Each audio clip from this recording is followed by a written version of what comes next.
你们为什么堵在门口不让我进去？岳母，你都在这个房子里住10年了，也该轮到我父母住10年了吧？你的东西我都打包好了，我一会就送你去敬老院。这是我的房子，你送我去敬老院干什么？我把我爸妈从老家接过来了，他们操劳了半辈子，也该享享清福了。你要是还住在这里，房间根本不够住，所以只能把你送到敬老院去住了。可这是我的房子，你接你爸妈过来住也不是不行，挤挤还是能住下的，没必要让我去敬老院吧？岳母，我爸妈过来不是住2天就走，是要一直住下去的。他们现在年纪大了，身体毛病多，我想让他们住在我的身边，这样我就方便照顾他们。你和我们已经生活了10年，也该让我父母和我生活了吧？你说这话真是丧良心。当初你和我女儿小娜结婚，没有钱买婚房，我就同意你们住进我的房子，反正我也就这一个女儿，也把你当做儿子看待。你们住在这10年期间，我帮你们收拾家务，还给你们带孩子。现在我年纪大了，干不了活了，你们就把我赶走，这是我的房子，你有什么资格赶我走？还让我去敬老院？老爸老妈，你们先回房间去休息，我已经把我岳母的房间腾出来了，床单被褥我都给你们换了新的，你们放心，我今天肯定是要让我岳母去敬老院的。你们含辛茹苦把我拉着长大，我要照顾你们到老。小强，你说这话也不害臊，你给你父母养老我不反对，你凭什么霸占我的房子给你父母养老？你有能力就自己挣钱，霸占我的房子算什么本事？赶紧让开，不然我报警了。谁霸占你的房子了？你别这么激动好不好？房子还是你的房子，只不过是先让我爸妈住10年而已。咱们小区旁边正好开了个敬老院，我和小娜前几天去里面看过，里面的环境设施非常不错，每个人都是小单间，空调、卫生间啥都有，而且里面有很多老人，你在那还能交到很多朋友，住在里面多好啊！你怎么不让你爸妈去？为什么要让他们住在我的房子里，反而让我去敬老院？我跟你说我是不会去的，我就要住在我自己的房子里。我现在好言相劝，你就别再固执了，否则别怪我对你不客气。我没有说我爸妈不去敬老院，只不过是让你先去，等你住够了10年，我就让我爸妈去住，然后把你接回来，这样你们轮流着来，谁也不吃亏。我信你个鬼，你真是满嘴跑火车，一点也不靠谱。我要真在敬老院住10年，恐怕还有下个10年等着我，你肯定会有1000种理由不让我回来，我就再也回不到我的房子了。你赶紧把你爸妈送走，我要住我的房子，否则我就去法院告你。你别激动，我让你去敬老院是经过深思熟虑的，如果你还在这个家里住，算上我爸妈，家里就有3个老人，我和小娜早出晚归，天天加班，哪里有时间照顾你们3个？如果不让我爸妈住在这里，我只能给我爸妈在附近租个房子，我1个月就3000块钱的工资，根本租不起，所以我和你女儿商量，把你送到敬老院生活，我爸妈就不用租房子了，这样不仅省钱，我爸妈住的还舒服。你爸妈是不用花钱租房子了，那我住敬老院不还得花钱吗？敬老院比外面租房子还贵，你是怎么想的？住敬老院的钱的你自己出，我和小娜是不可能帮你出的，我们每个月就那一丁点工资，根本就出不起，我们自己还要生活，而且我爸妈来了，我肯定要对他们好，每天都得炖1只鸡给他们吃，花钱的地方比以前更多了，没有多余的钱给你住敬老院。你每个月有5000块钱的退休金，能够支付住敬老院的钱，你最好把你的工资卡交给我，这样你缺什么就给我打电话，我就给你送来，你自己买的话就没这么方便了。你竟然还打着我工资卡的主意，你就别白日做梦了，我是不会把工资卡交给你的，你不仅要赶我走，还让我自己花钱住敬老院，你这个女婿心眼真坏呀，我当初怎么就瞎眼，让我女儿嫁给你？岳母你就别啰嗦了，你答应了我们大家都好，要不然我爸妈租房子住还得你女儿掏钱，小娜每个月的工资也没多少，她压力多大，肯定会怨恨你的，到时候你在家里住着也不舒服。你说你爸妈投奔你干什么？你没本事也没能力，结婚这么多年了，还住在岳母家，连个自己的房子也没有，说出去也不怕别人笑话。本来是我女儿嫁到你们家，现在搞得好像你入赘到我们家了一样，你还把你爸妈接过来，难不成你带着你爸妈全都入赘到我们家了？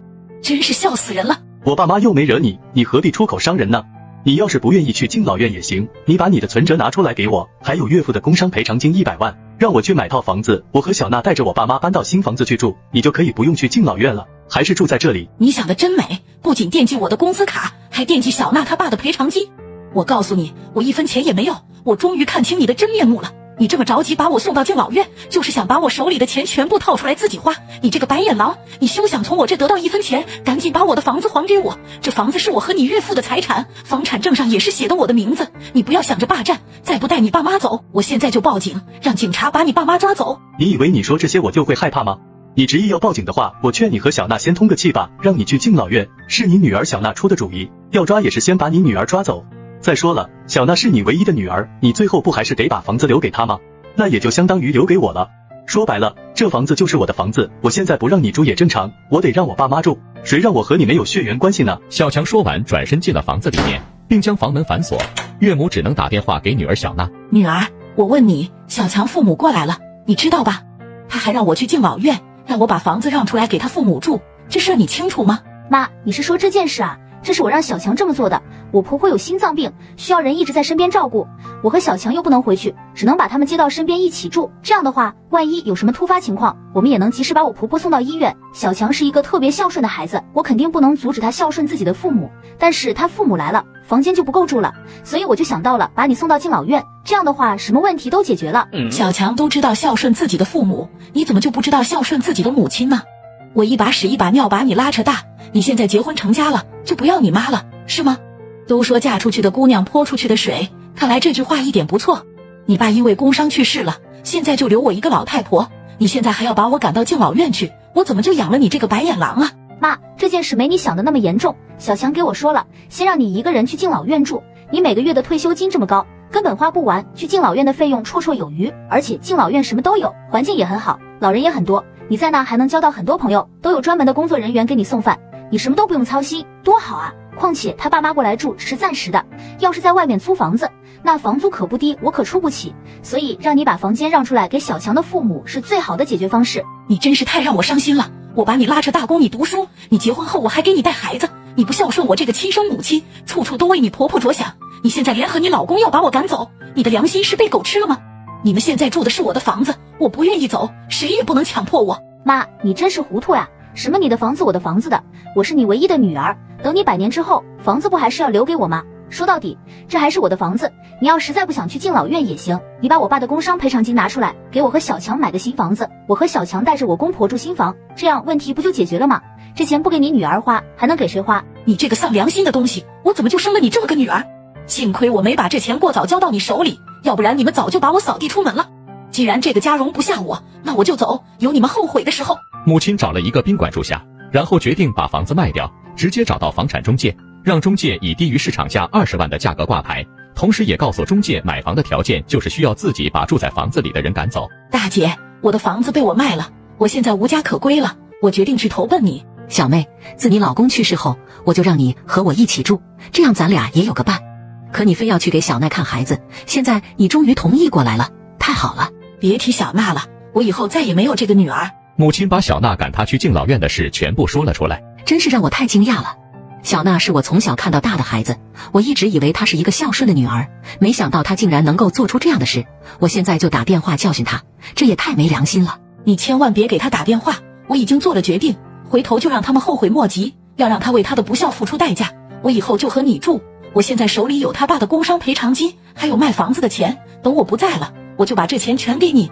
你有2个儿子，他们都非常孝顺，到时候你就把这钱分给他们。小妹，你消消气，你现在赶紧来我这儿，以后你就把这当自己家。我2个儿子都很孝顺，你又是他们的小姨，到时候他们会把你当做亲妈一样对待，你就在我这安享晚年吧。于是母亲就去大姐家住下了。1个月后，中介说房子已经卖掉了，随后就接到了女儿小娜的电话。妈，你怎么突然把房子卖了？现在家里来了好多人，硬要赶我们走。他们说这房子是他们低于市场价20万买的，你怎么越老越糊涂啊？你这样做不是让我白白损失了20万吗？而且现在房价还有上升空间，我简直亏死了。你以为你就损失了20万？其实你损失了250万，还有一个爱你的母亲。你爸的工伤赔偿金100万我一分没动，这房子本来可以卖150万，我130万就卖了，因为我着急出手。但是这230万以后和你们没有半毛钱关系，这钱我已经和你大姨说好了，等我老了我就把这钱给你大姨，以后她愿意给谁就给谁。她还有2个儿子，这钱不愁没地方花。妈，你就别说气话了，我可是你的亲生女儿，这钱你不给我，给外人干什么？你现在把房子卖了，我和小强都没地方住了，你赶紧给我把钱打过来，我们得重新买一套房子才行。你清醒一点吧，我可没跟你开玩笑，遗嘱我都立好了，这钱以后你一分也得不到。你不是要孝顺你的公婆吗？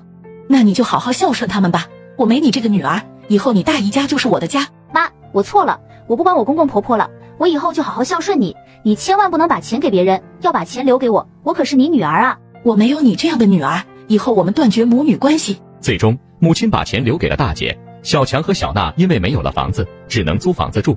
由于工资支撑不起家庭的开支，2个人经常因为一点小钱吵得不可开交，最终走向了离婚的地步。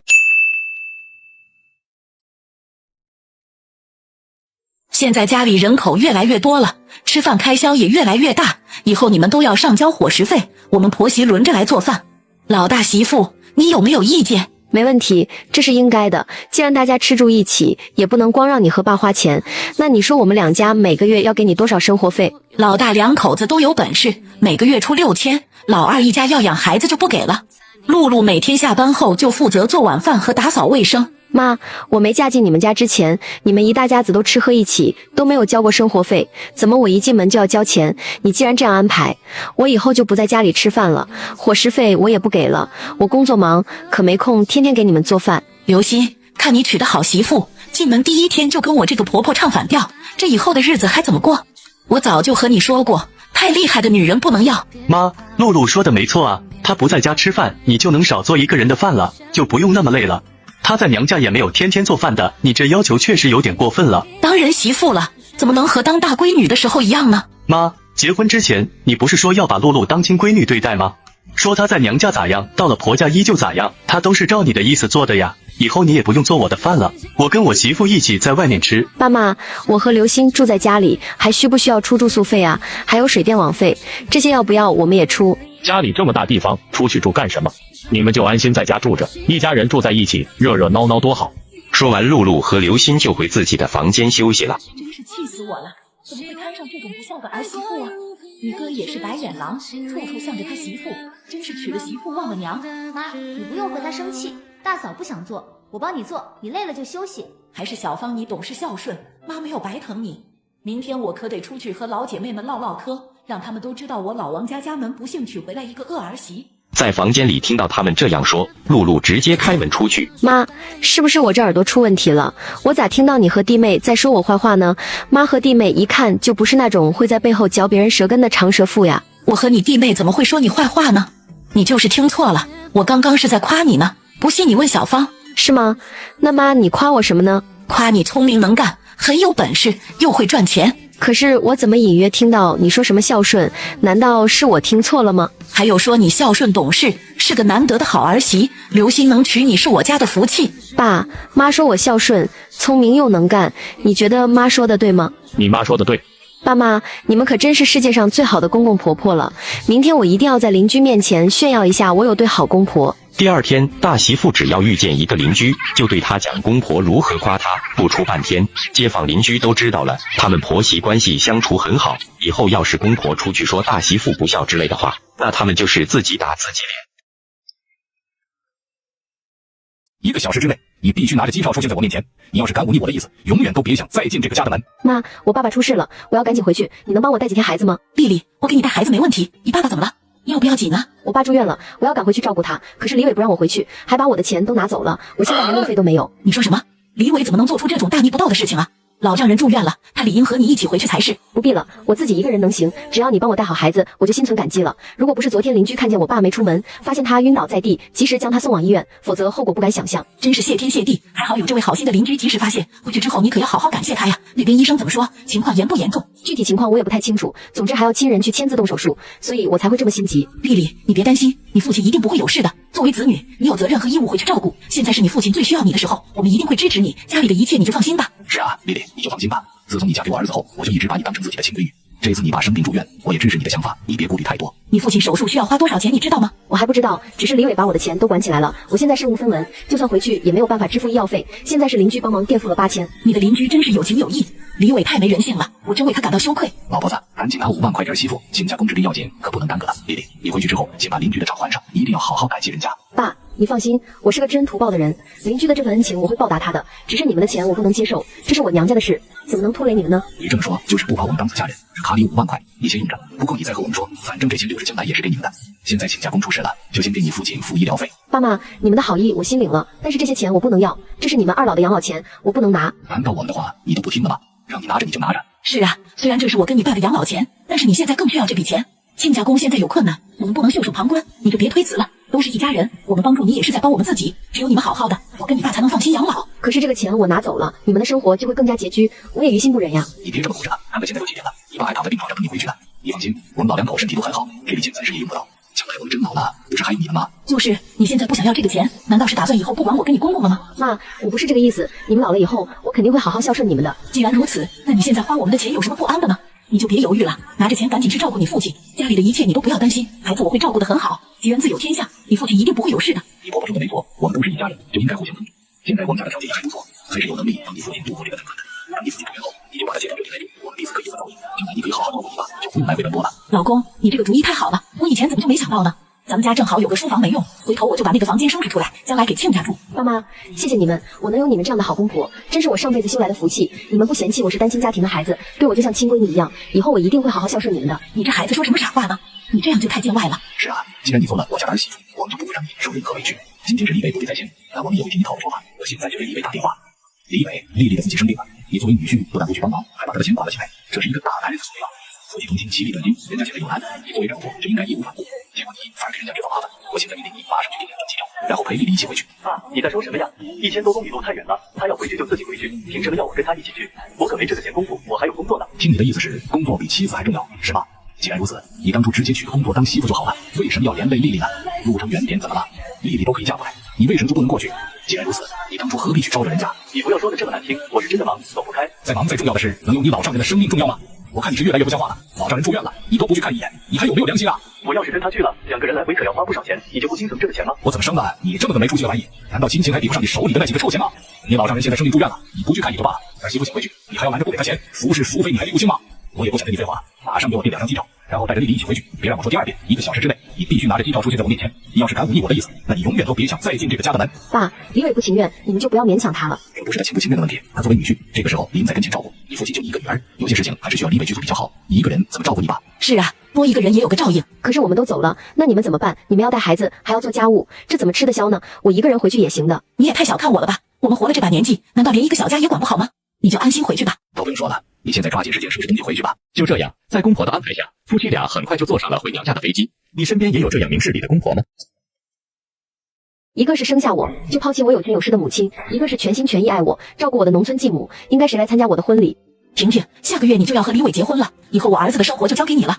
李伟从小到大就没有吃过什么苦，今后家庭里的大事小情你要多担待一些。阿姨，2人共同组成家庭，不是应该共同分担一切事务吗？为什么要让我多承担？你这是什么意思？你和我儿子已经谈了半年了，我原本还以为你是个听话懂事的儿媳妇，想不到这还没过门你就跟我顶嘴，真是不像话。要不是李伟喜欢你，像你这样的出生是没资格嫁给我儿子的。你这样的儿媳妇我还真看不上。我什么出生？在我看来，咱们2家的条件也差不多呀。你不会以为我是高攀你家的吧？当然是高攀了，你生在农村，你和我们城里人怎么比？今后你嫁了过来，就可以在城里上户口，也就摆脱了农村人的身份，这不是你梦寐以求的吗？真是笑话！你以为你是城里户口就高人一等吗？这天底下的人，祖上3代，谁家不是农村出来的？你这是忘本了呀！真没想到你一个小丫头的嘴巴竟然这么厉害，你也就这点本事。事实摆在眼前，我们家的门第就是比你们家高，今后你自己要识趣一点。我听不明白，你这是想让我怎么识趣呢？我的学历和能力都比李伟高，收入也比他多，相比之下，不是他高攀了我吗？好了，你们俩怎么回事？今天是来谈论结婚的事宜，你们怎么越扯越远了呢？结婚这事可不是闹着玩的，虽然有些东西只是形式上的，但我们也得讲究起来。还是让你父母亲自过来和我们谈，你自己能做得了主吗？阿姨，今天我既然选择自己来，那就说明我能做主。我倒想听听你的意思，整个婚礼你想怎么安排呢？怎么是我安排呢？这不是应该你们女方先提要求，我们男方再酌情讨论吗？还是让你父母来吧，我跟你一个丫头片子沟通不来。不好意思，我爸妈没空，来不了。什么叫没空？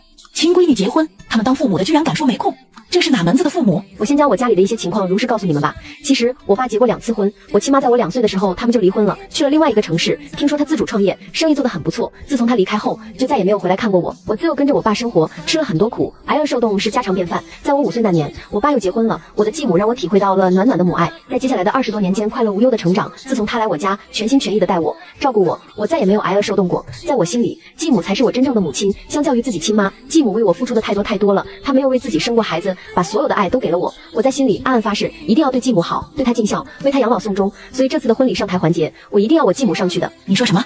你让我儿子去给一个不相干的人点头哈腰，还要跟你一样称对方是母亲吗？你真是深藏不露，你家的情况太乱了，这么复杂的家庭，现在才说继母终究是继母，她哪有资格跟我们平起平坐？到时候我结婚，我的继母是一定要参加的。我今天自己来谈论婚礼事宜，重点也是想说这个，其他的我可以不在乎，这一点你们必须同意。20多年来，继母为我全心付出，她给我的爱比起我的亲生父母加起来的都还要多。你们没有体会过我小时候那种没人管没人疼的日子，只有继母来了之后，我的人生才发生改变。有什么理由不让她上台呢？养娘哪有亲娘好？最好还是要让你亲生父母来参加你的婚礼，那才是名正言顺，也显得比较正式。你继母现在还有什么好的？她能比得过你那个有钱的亲生母亲吗？给你继母敬茶也就给个小红包而已，你亲生母亲有钱，说不定随便一挥就送我们一套车房，这两者差太多了。有钱有什么用？比起人心，金钱、真情才是最可贵的。儿子，你自己说，你是愿意给他继母磕头，还是认他有钱的亲生母亲？你可别跟着一起糊涂。妈，这事也不是我能做主的，反正都是婷婷的母亲，认谁都一样的。这怎么能一样呢？一个没钱的母亲还是继母的身份，给他磕头敬茶就太掉价了。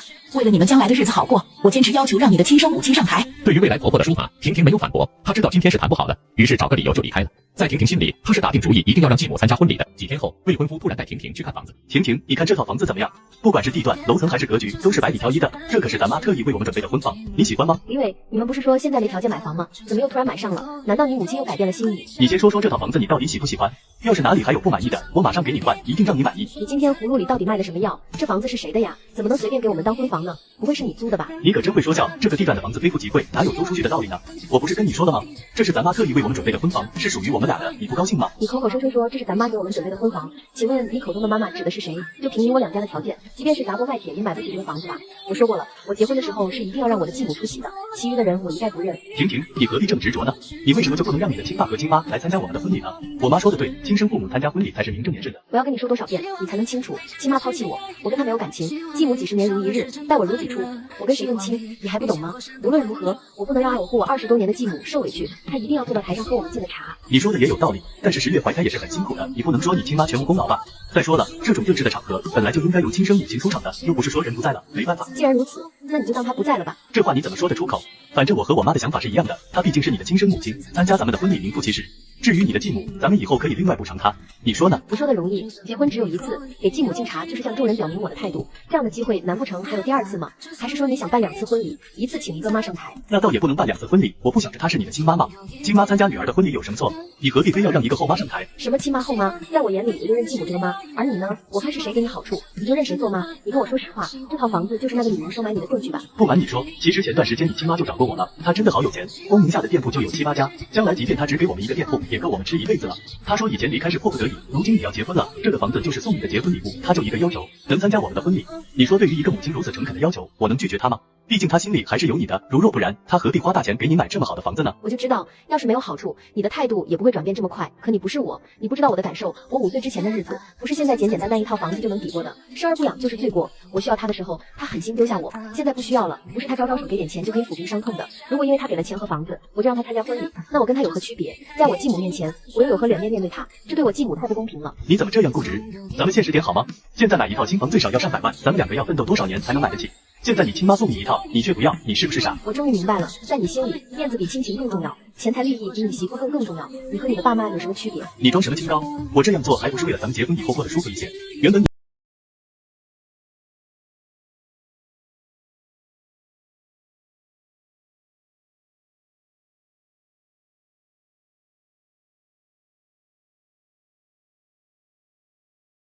如果你是老公遇到这样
你想离婚的话，我就成全你吧。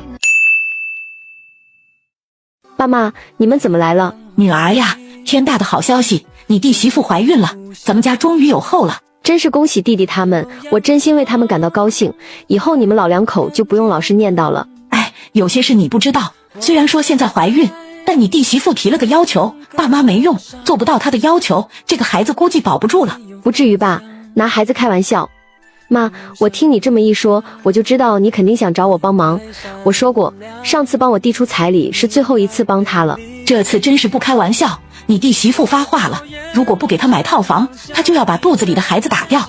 我和你爸好不容易盼到你弟结婚，碰到他们有孩子，如果这次不给他买套房，咱们家可真是要家破人亡。